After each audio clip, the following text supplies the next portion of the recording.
Day 2 in Chapter 4, we're talking about patterns and linear functions. Today's work is going to cover two topics. You might want to just make sure you're ready for this. And one of them is describing a linear pattern in words. Another one is actually creating a function to fit the pattern. A linear pattern is a pattern that looks like a line. Notice the first four letters of linear actually spell line, and that is the easiest way I know to understand what linear means. So if you're looking at a picture and they say, is it a linear graph? That is obviously not a line. A line looks more like that. Well, even though that's a cheap representation, but it would be straight is what a line looks like. So a linear graph is going to be straight. A nonlinear graph is going to have a curve in it. Another way to identify a linear pattern is that it changes at a constant rate. It changes steadily, just like a line goes up in a steady rate. Your pattern would actually increase at a steady rate. We're not going to spend much time identifying linear graphs because that's just a common sense type topic. Instead, what we're going to do is work with tables that represent linear patterns and describe as well as can create a function for them. Before moving on, just write down the equation that will help us in creating the function. I call it the Demis equation, D-E-M-I-S. And what that means is, in terms of what it means, you don't need to write it yet, but it's dependent variable equals E. M is going to represent something we're going to talk about, times the independent variable plus the shift is what we're going to talk about. So again, you'll see this in just a moment, but for right now, let's get to the stuff for the day and get going. Recall that an independent variable is listed first in a table. We talked about that yesterday. It's also listed first in terms of ordered pairs. So whenever we describe a pattern in words, we will always again be discussing the independent variable, and typically it's increasing, but we never know what we're going to see there. We're going to complete our description by discussing what the dependent variable is doing. So it's going to take some sort of observation skill, but looking at the follow example, you might want to write the sentence for your notes here, because typically this is how you describe anything. And we kind of did that yesterday in the notes, where we started saying as the independent variable increases, the dependent variable decreases, or as the independent variable decreases, the dependent variable does something else. So looking at A, first thing we do is we look at the independent variable, and we notice that it is going up by 1. So we would say as independent variable increase by 1. Now we got to see what the dependent variable is doing. It starts at 0, goes to 1, so that's plus 1. It goes from 1 to 2, that's also plus 1. It goes from 2 to 3, that's also plus 1. From 3 to 4, that's also plus 1. So as the independent variable increases by 1, the dependent variable also increases by 1. And that is pretty much how you do your sentence. Alright, so again, you don't need to write that, but just keep in mind that's how you get the idea. Looking at B, and again, I'm not going to write it, but I'm just going to discuss it. As your independent variable, looking here, goes 0 to 1, that's plus 1, plus 1, plus 1, plus 1. So I would say as the independent variable increases by 1, your dependent variable goes from 8 to 6, that is actually minus 2. It goes from 6 to 4, that's also minus 2. It goes from 4 to 2, that's also minus 2. From 2 to 0 is also minus 2. So I would say as my independent variable increases by 1, my dependent variable decreases by 2. And again, that's how you would describe that pattern there. Looking at C very quickly, my independent variable is staying the same. So you would say as your independent variable stays the same, your dependent variable, that's plus 1, that's also plus 1, that's also plus 1, that's also plus 1. So you would again say as my independent variable stays the same, my dependent variable increases by 1. And again, that would be a way to discuss it. So in terms of words, I don't think it's that hard. You just have to make sure you know which one is which. Remember that your independent variable is always first, and that your dependent variable is always second, and that you need to kind of observe and figure it out. Sometimes you might need to get your calculator out and actually look at it or type it in and subtract. Remember, the way you find the distance between two things is to subtract them, and so that's what you're looking at. The second skill you're going to do is going to be creating a function for the table. And what I said was, anytime you want to create a function for the table, we are going to use the Demis equation. And what we do for the Demis equation, first we know the dependent variable is y. We don't know m. This represents the change. So the rate of change going on. So if you look from 2 to 9, that is plus 7. right? From 2 to 9 is plus 7. Again, if you don't know, just type the second number minus the first number. So 9 minus 2 gives me a 7.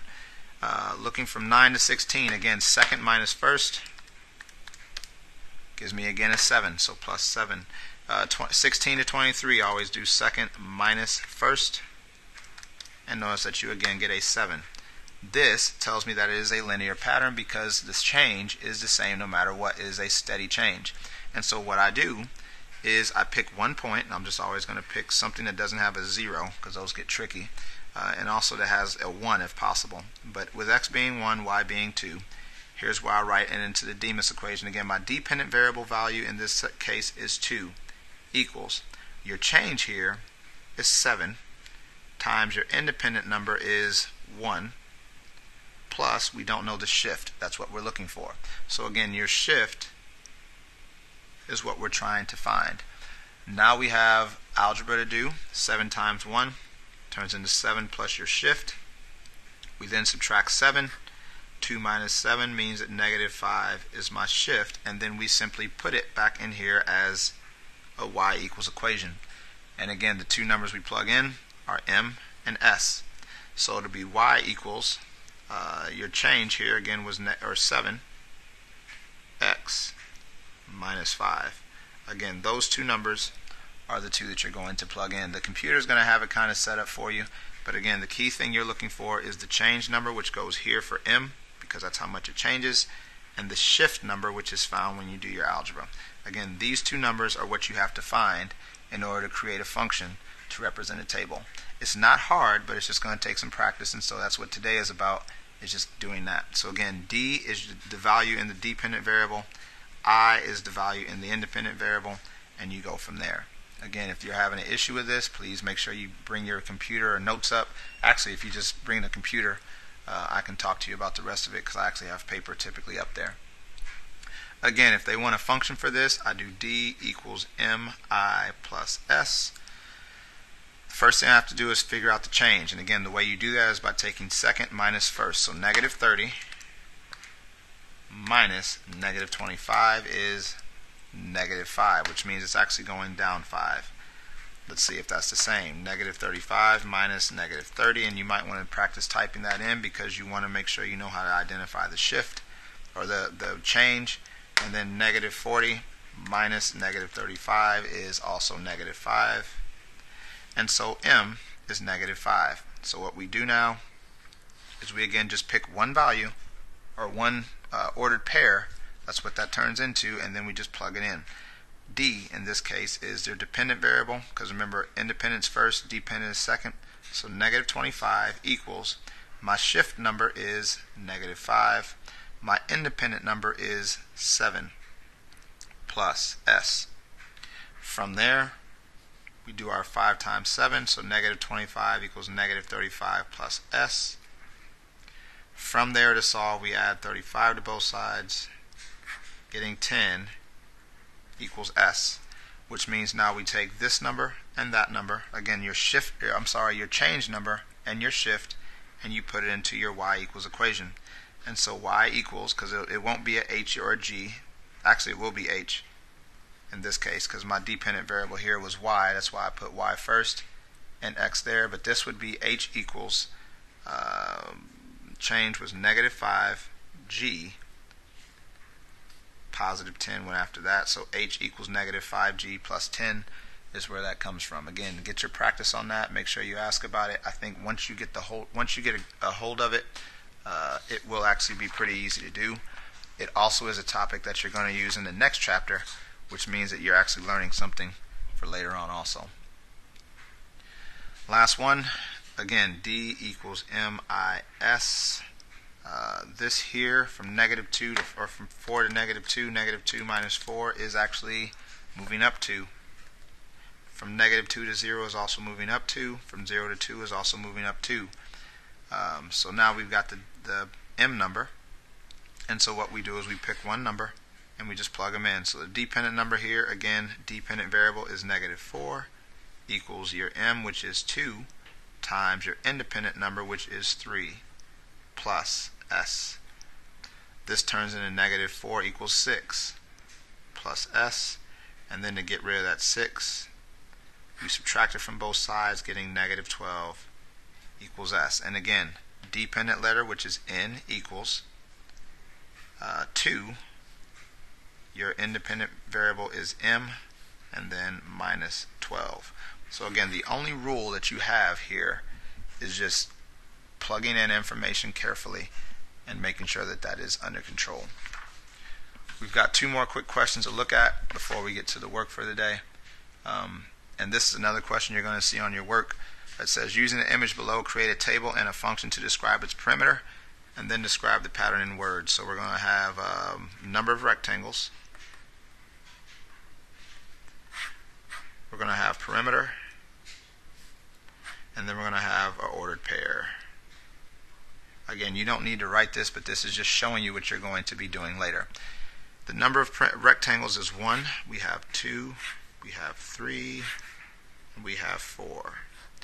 With one rectangle, the perimeter is 6 plus 1 plus 6 plus 1, right? So 6, that'd be 7. 13, that'll be 14. The ordered pair you would do is 1 comma 14. Alright, so again, since that is what we're basing off of, which is a number of rectangles, again, 1 led to 14, so 114 is my ordered pair. For 2 rectangles, it's 6 plus 1 plus 1 plus 6 plus 1 plus 1. So you've got 6, 7, 8, 14, 15, 16, which makes this 2 comma 16.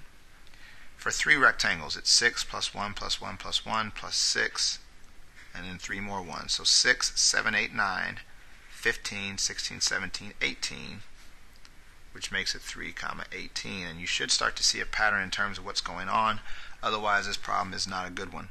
6, 1, 1, 1, 1, 6, 1, 1, 1, 1. That's 6, 7, 8, 9, 10, 16, 17, 18, 19, 20, which is 4 comma 20. Looking at this problem, that is the first thing it wanted, was a table. Now it wants a function. Okay, so it wants a function. To do the function, that is where I use the D equals mi plus s. I'm going to use this one here. Alright, so D would be 14 equals, we don't know the change, but we actually do know the change. From 14 to 16 is plus 2.